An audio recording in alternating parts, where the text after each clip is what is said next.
I was here locked up in my room, learning as much as I could, working on a lot of projects, eventually even working on a project called Blabber, and that was how I met Mr. Uche here. Until I landed on my first big break, and that was class. So I started class when I was 18. Today, class is one of the largest education platforms in Africa. Basically, it's a platform that powers online schools across the globe. We have over 800,000 users, raised $1.3 million, and we process millions of dollars in bookings. I started that when I was 18, and it's been running now for 3 years. It's going really great. Sometime late last year, you could say I got a bit bored, and I wanted to do something even bigger. I wanted to do something that could help solve some much harder, much more complex problems that Africa and the emerging markets are facing. And that is to help automate our core industries. Right now, Africa is losing billions of dollars across their core industries: the mining, the oil and gas, agriculture, and so forth. And I realized that these Western autonomous systems like drones, they are too expensive, too infrastructure heavy, too difficult to use. There has to be a local solution, or rather, at least a regional solution. And that was when I started TerraHaptics. TerraHaptics is just 10 months old. I started it in January, but already we are the leading drone manufacturer in Africa. We opened our first factory in Abuja, a 15,000 square foot factory that produces over 5,000 drones annually. We have hit nearly $2 million in revenue within just 10 months. And we're already exporting across Africa to Ghana, Kenya, and soon to Sierra Leone. So this is where we are with TerraHaptics, and basically this is where I am with my journey right now. I thought you would put your hands together.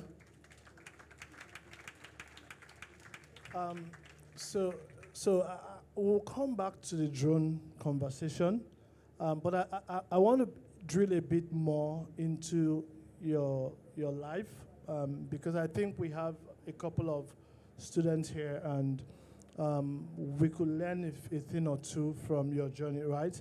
I'm happy you mentioned that you were restless, right? And so there are lots of young people today that are as restless as you were when we met, What are those things that you've learned, okay, from then to where you are now? Looking back, what would you have, maybe done differently? That's a very good question. I would say, first off, don't downplay a good network. In fact, don't downplay a great network. One thing that I realized, very early on when I was 17, I thought that I could do it alone. I thought that I don't need a network, I don't need a team. I would learn everything on my own. I would grow my company, and that was basically the mindset. But when you really start to assimilate with most of society and industry, you realize that the entire world works with networking. More than your technical capabilities, more than your intelligence, more than anything, if you don't have good people skills, there's a literal limit to how high you could go. And so I think that is one thing that a lot of young people underestimate, just how great a network could be. And the second is really, I would say, slightly over-planning. You have to, now I will explain what I mean by slightly over-planning. Many young people tend to overthink, and you would be thinking of all the negatives that could go wrong if you want to do something big, or there could be regulations, but what if I'm not able to build this and that, funding restrictions and all that. But there's also the other side of it, where it's also good to overplan for every possible scenario. When I was starting out class, I planned for every possible pivot before we even began. There were like 6 different versions that class could have become, and I knew that if we exhaust these 6 different versions, then I know that class is not a viable idea. And within the first 4 months, we actually exhausted 2. The third one is what class is today. You know, you have to sort of have a solid plan. Don't just go on vibes. You know, you have to have an analytical plan of what you want to do and how you want to get there. You know, so I think those are the 2 things that have helped me today. Awesome. I think it's a good place for us to put our hands together. Let's talk about the opportunities in the drone. A lot of people, I see what Terra Haptics do, right? Generally, drone is unmanned. You know, people believe that drone is UAV, right? Unmanned area vehicles. But most of what you do would basically classify as what you know as robots, right? What's the difference? What's really the difference between that nomenclature? Okay, so basically, drones are any robots that could be remotely controlled. You know, most in the drone industry, you know, what has really gotten a lot of popularity are aerial drones. I mean, that's what everyone thinks about when you call a drone. But there are other different types of drones. There are ground drones. There are pseudo-satellite drones. There are underwater drones. There are unmanned surface vehicle drones. You know, these are other niche type of drones that, to be honest, were not really there like 5-7 years ago. These are things that are really coming up now that also exist. So one of the major things that Terra Haptics did when we started is we focus on multi-domain drones. We don't just build drones for the air. We manufacture aerial, ground, and eventually naval. This is why if you have been following Terra Haptics, you see all sorts of vehicles, and you're like, but that doesn't look like a drone. You know, yeah. The opportunities in the drone industry is huge. I would say it is. Okay, so I'll go into the classifications. Right now in the drone industry, there are 2 types of people you see. There are the drone operators. Those are the most popular types of companies and organizations and individuals you see in the drone industry. You know, in Africa, the drone operating space alone is worth about $2 to $3 billion. Then there are the drone manufacturers. These are a lot more rare ones. For example, we are the first major drone manufacturer at scale, you know, from Africa.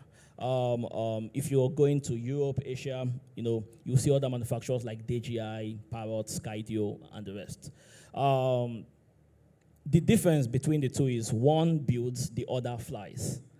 And that drone operating space is where I see a lot of opportunity for a lot of young people to get into. On average, a drone operator in Nigeria, if you're doing a simple 30 minutes, 1-hour mission for, let's say, an oil company to survey their pipeline, or if you're doing a mapping mission for an agricultural company, or even for a government project, on average, a drone operator is paid nothing less than $1 million per mission. Nothing less than $1 million. I've worked with a drone operator that did a small project for an oil company in the I think it was in the south, in Akwa Ibom. They were paid $100 million just for a 2-day project. You know, because when you say a drone operator, it goes beyond flying. That's why I'm not calling them drone pilots.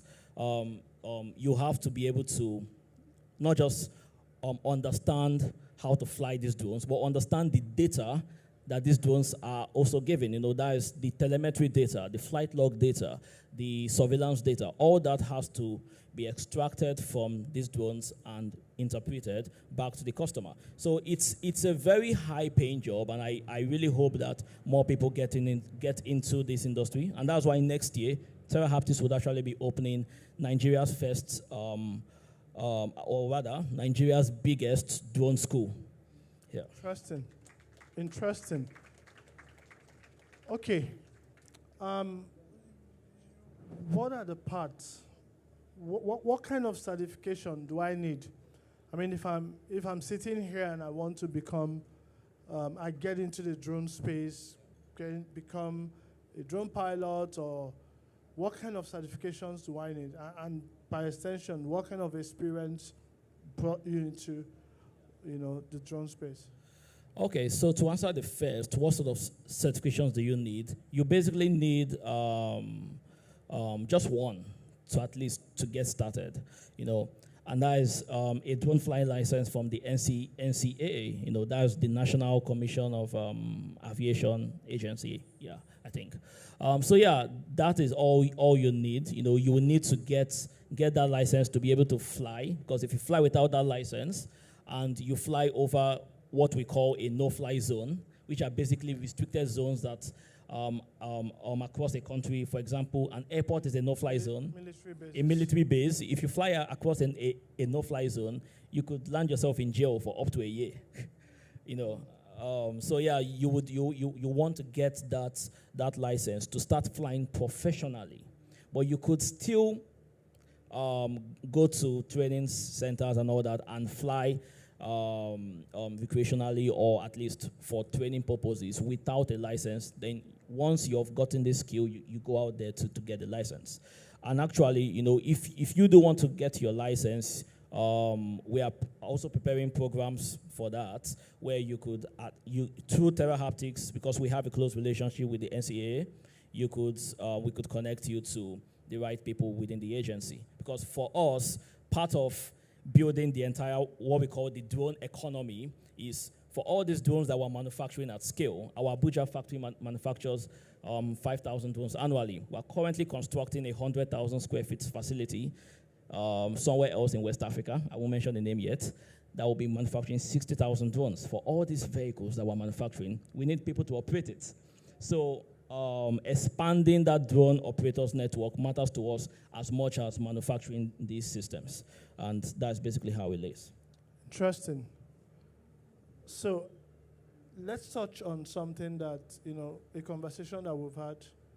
I told a story of how we met, but a lot of that, I'm not sure a lot of people know that story in depth, but I'd like to know, we don't have to, because we're running out of time and we don't have to get into the details, but I like to know, what are the things what are your takeaways from that whole experience? And for the purpose of this conversation, I'll just summarize it. I said it earlier, but maybe some people were not here, but I'll summarize it, right? In 2019, I got introduced to him. He wanted to be able to do Blabber, right? And Blabber was a social chatting app, and he was 17 then, and he had his team. He said at 17, you already knew the value of a team, because you were able to gather some of the smartest young people around, okay? And you were trying to build stuff, and I know that you felt hot when I said, hey, we will not be, you're not ready for investment, right? And you're not ready for investment, but you can take maybe if you're ready to, if you want support, we're happy to support you guys, right? Now, what has been your takeaway from that whole stuff? And because looking at where you are today, right? I would really love to know, what has propelled you and what your takeaways from that whole conversation was. Yeah, thanks. Yeah, so just, going back in time to that moment, first off, I thought that you just hated me. Back then, I had no experience whatsoever. He was the very first investor I ever spoke to when I started messing around with tech. And in my head, why should he say no? I've never gotten a rejection. Obviously, like Zuckerberg did it. He pitched and he got all the money. Why would someone tell me no? That was what was in my head back then. That's something, by the way, every young person here, you have to get ready to. For every yes, you're going to get like 100 no's. There are a lot of rejection out there. And it's not because they hate you. Most times they don't even really know who you are. There are different things that could guide that conversation. Is either because you really just don't have the experience for this domain markets that you're serving, or the business just isn't ready. So I think reflecting back at that, after that incident, about 2 months later, I actually left the project because, when I had met you, that project was only running for just a few weeks, and it was built with 3 guys, and in the excitement of wanting to build the most viral social app and all that, we never really sat down to think of one crucial thing for a business. Forget the word startups. I always tell people that the word startups have made people forget that at the end of the day, it's still a business. The fundamentals of a business still applies, whether it's a hot startup or a boring startup. And that is, how do you make money? And it was 2 months after I met him that I realized, like, wait, how do we actually make money? At the time, our parents were basically bootstrapping the startup. It's been running for 3 months now. We actually grew it to a few thousands of users. And, it was exciting, but again, it just didn't make sense. And I think a second reason why I left it is, look, I always tell people this: leave the useless startups for the West.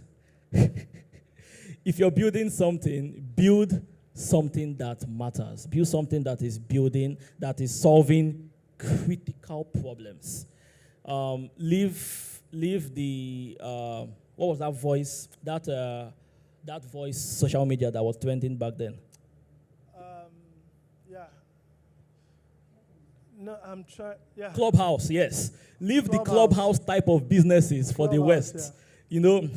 You can't be building startups like Clubhouse and the rest when we have more critical problems like energy, like security, like logistics, like even just how to make payments to normal SMEs.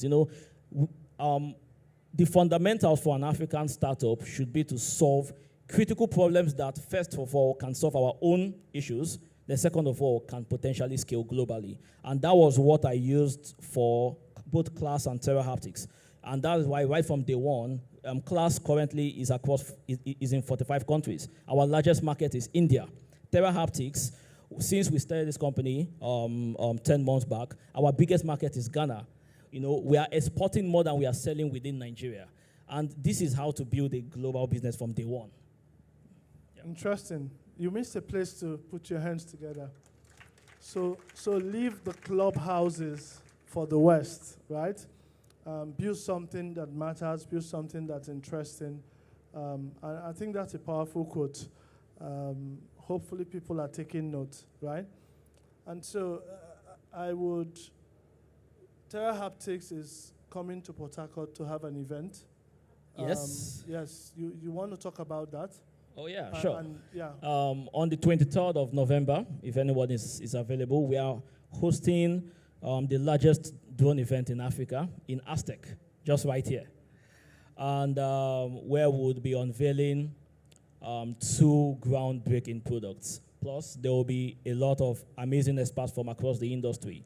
We want this to be a tradition, where every year we would host, we call it Terra Expo. We'll host Terra Expo in a certain country across Africa. So this year is going to be in Port Harcourt, starting from my roots. And next year, nice. Accra, and it keeps going like that. So you're invited, and I'm hoping to see most of you there. Thank you so much for coming. Your journey has been amazing, and is one that I'm proud of, right? So no, I don't hate you, right? I'm sure you don't think that way anymore, right? No. But the truth is, a lot of people think that way because you said no to them, especially when they are looking for investment. Some people don't want to listen to, the feedback that you're giving to them, So I hope someone picks something from this. it's been amazing speaking with you, and Thank you. I wish you and the TerraHaptics team and class team, more fruitful years and more success ahead. Thank you. Thanks a lot.